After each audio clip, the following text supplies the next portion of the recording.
In this part of the world, love can be a death sentence.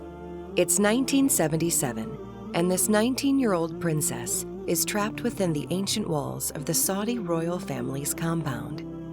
On the surface, she seems to have it all: designer dresses, servants catering to her every whim. But take a closer look into those sad eyes, and you'll see the truth.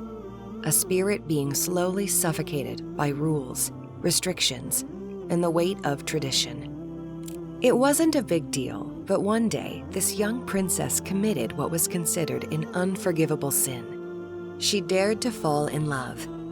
For that simplest yet most human of urges, she paid a big price.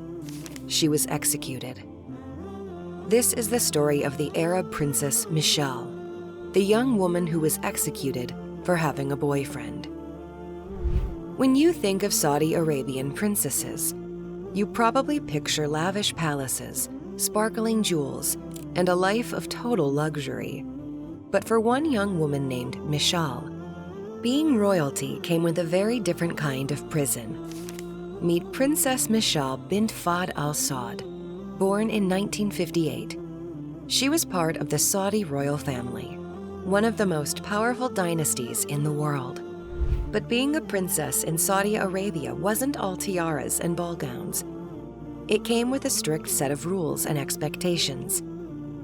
Growing up, Mishaal likely never questioned her place in Saudi society.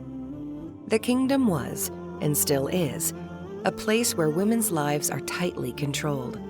They couldn't drive, couldn't travel without a male guardian's permission, and were expected to cover themselves from head to toe in public. But something changed for Mishaal. Maybe it was a glimpse of a different world through books or television. Or perhaps it was simply the stirring of a young heart longing for freedom. Whatever the spark, it led her to make a decision that would alter the course of her life. She asked her family to send her to school far away from the prison, the palace. Now I want you to picture this. It's 1977. Mishaal is 19 years old.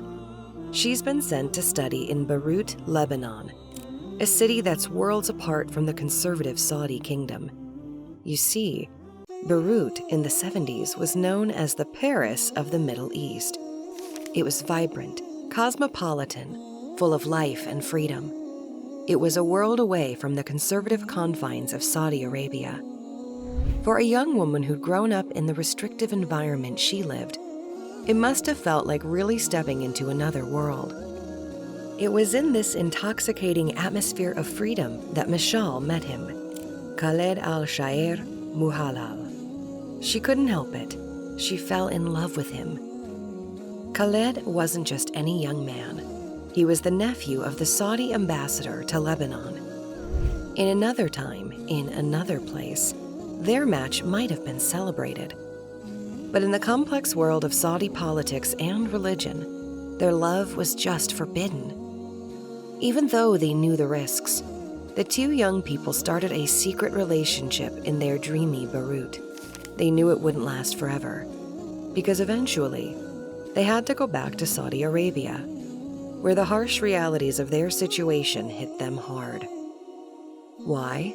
Well, because there in Saudi Arabia, unmarried men and women weren't supposed to mix. We're talking about an ultra-conservative country where romantic relationships before marriage are completely off the table, especially for a princess of the royal family. However, here's where the story gets even more interesting. Some accounts say that, in fact, she was single, but her family was already planning to marry her off in an arranged marriage. So, having a lover, even while single, was considered adultery, and here adultery is seen as a serious sin. So when Mishaal and Khaled returned to Saudi Arabia and tried to continue their relationship in secret, they were playing a very dangerous game.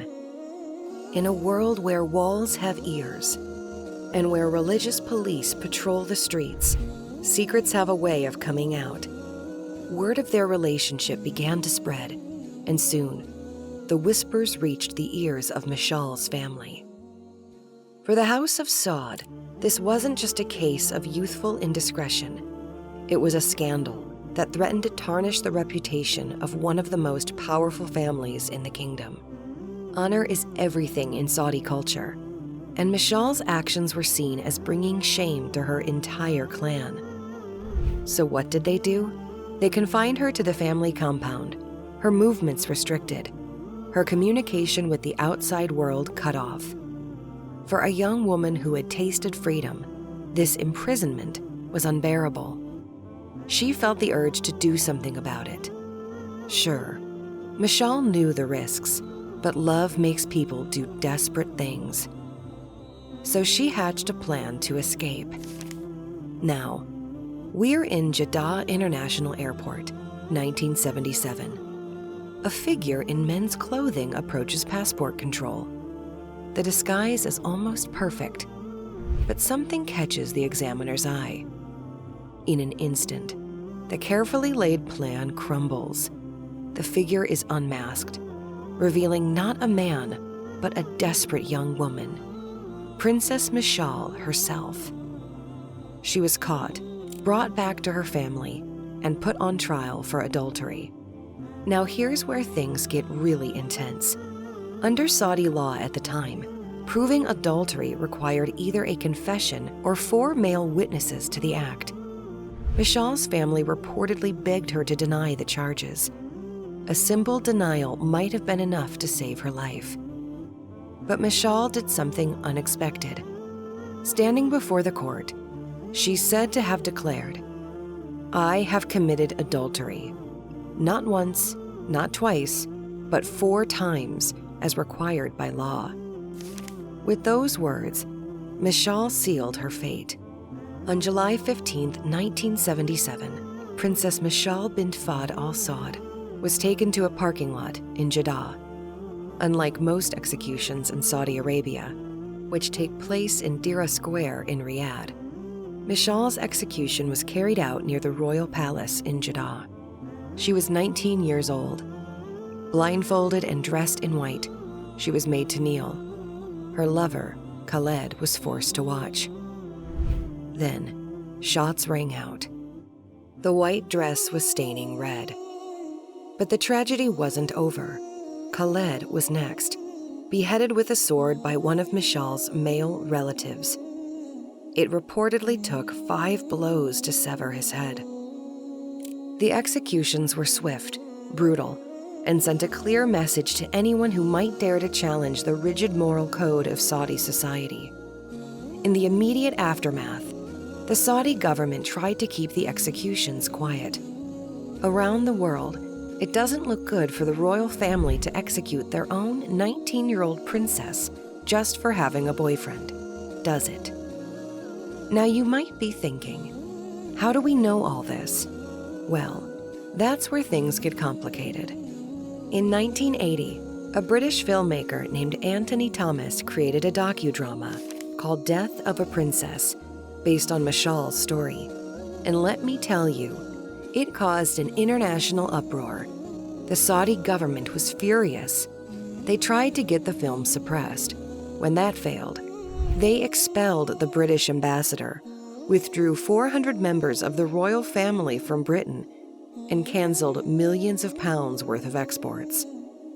But the controversy didn't end there. The film was scheduled to air in the United States a month later on the public television network, PBS. Once again, the Saudi government sprang into action, this time with powerful allies in the American oil industry. Oil companies like Mobil took out full-page ads in newspapers opposing the film. Politicians argued that broadcasting it would damage crucial U.S.-Saudi relations. For a month, PBS officials endured mounting pressure from all sides.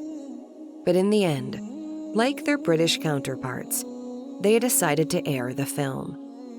On May 12, 1980, Death of a Princess was broadcast across most of the United States. So amid all this controversy, the truth about what really happened to Mishaal became harder and harder to pin down. Was she really executed for adultery? Or was there more to the story? Was her death ordered by the state? Or was it an honor killing, carried out by her own family? And what of the conflicting accounts of her character? Was she a naive victim or a rebellious rule breaker? In the years since Mishaal's death, Saudi Arabia has undergone significant changes. Women can now drive, travel without a male guardian's permission, and have gained more rights in areas like employment and education. But 50 years ago, women there saw the lifeless body of a princess who dared to fall in love. This was the story of Princess Mishaal bint Fahd al-Saud. May she rest in peace.